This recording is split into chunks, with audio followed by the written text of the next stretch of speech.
Hai, perkenalkan nama aku Mika Jiliwati Baru Marbun dengan 180254241035. Baiklah, di sini saya akan membacakan tentang 6 soal yang diberikan dosen tentang materi pembudidayaan ikan hias. Cikidut. Baiklah, pertanyaan nomor 1 itu ada definisi dari ikan hias. Definisi dari ikan hias itu adalah jenis ikan yang berhabitat di air tawar maupun di laut, di mana dapat dibudidayakan guna untuk memperindah taman atau ruang tamu. Ikan hias ini memiliki warna cantik dan dapat dijadikan sebagai penghias pelengkap akuarium, misalnya ikan koi. Baiklah, yang kedua itu ada pertanyaan tentang apakah yang menjadi aspek penilaian kualitas dari ikan hias.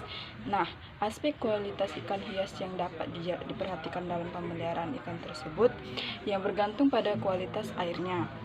Kualitas air yang baik akan menentukan keadaan yang memberikan kualitas ikan tersebut. Aspek penilaian ikan hias bukan hanya dilihat dari warnanya saja ataupun bentuk ikannya. Faktor kimia seperti DO, pH, alkalinitas, salinitas, dan yang lainnya berpengaruh pada kelangsungan hidup ikan hias. Pertumbuhan juga perkembangan ikan secara umum. Namun, ada lagi nih faktor fisik seperti kekeruhan. Kekeruhan akan mempengaruhi aspek warna pada ikan hias. Standar kualitas penilaian ikan hias dalam konteks internasional ialah salah satunya jenis ikan yang memiliki keindahan pada tubuhnya. Tubuhnya dia dihiasi dengan beraneka ragam warna-warna yang sangat indah. Baik. Pertanyaan nomor yang ketiga itu ada tuliskan langkah-langkah dalam budidaya ikan hias yang Anda sukai secara lengkap dan sampai panennya. Menurut saya, langkah dalam budidaya ikan hias maksudnya dengan metode yang simpel, yaitu pertama, mempersiapkan wadah, bisa menggunakan akuarium yang kecil sesuai keinginan. Ada kalanya diperhatikan juga penyesuaian tempat ikan hias. Jangan lupa bersihkan wadah agar tidak kotor. Yang kedua, memilih calon indukan ikan hias untuk proses pemijahan, di mana kita akan membutuhkan indukan jantan dan indukan betina. Yang ketiga, proses pemijahan. Perlu diperhatikan wadah media, bahan untuk dapat memijah.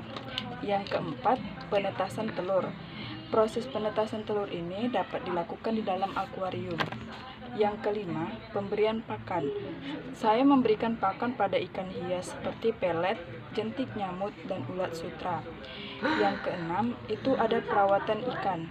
Perawatan ikan ini dengan memperhatikan kualitas air, pemberian pakan yang cukup, dan melihat perkembangan ikan, jangan sampai sakit. Yang terakhir itu ada proses pemanenan. Dalam kegiatan ini perlu diperhatikan apakah ikan tersebut sudah siap untuk dipanen dan siap dipasarkan. Pertanyaan yang keempat itu ada tuliskan nama lokal dan latin 10 ikan hias. Yang pertama itu ada nama lokal ikan Tempalo cupang dengan nama latin Beta sp. Yang kedua itu ada neon tetra dengan nama ilmiahnya Paracheirodon inesi. Yang ketiga itu ada ikan kupu-kupu dengan nama latin Pantodon bocoisi.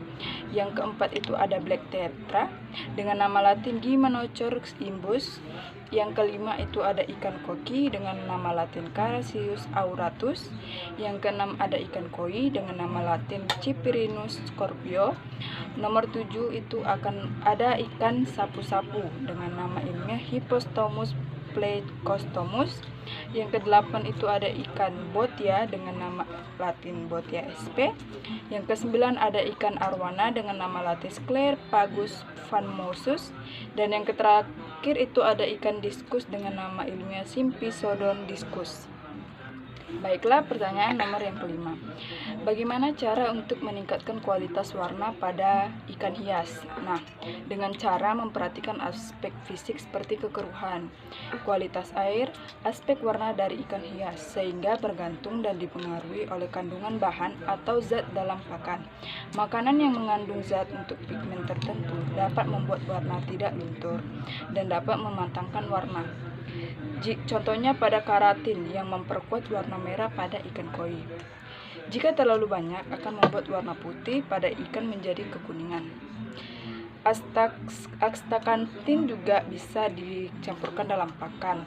Caranya juga sangat mudah, dapat dicampurkan secara langsung hingga ke dalam pelet komersil atau pakan buatan sendiri. Baiklah, kita akan menjelaskan tentang pertanyaan yang terakhir, yaitu ada jelaskan sel apa yang bertanggung jawab dalam pembentukan warna ikan.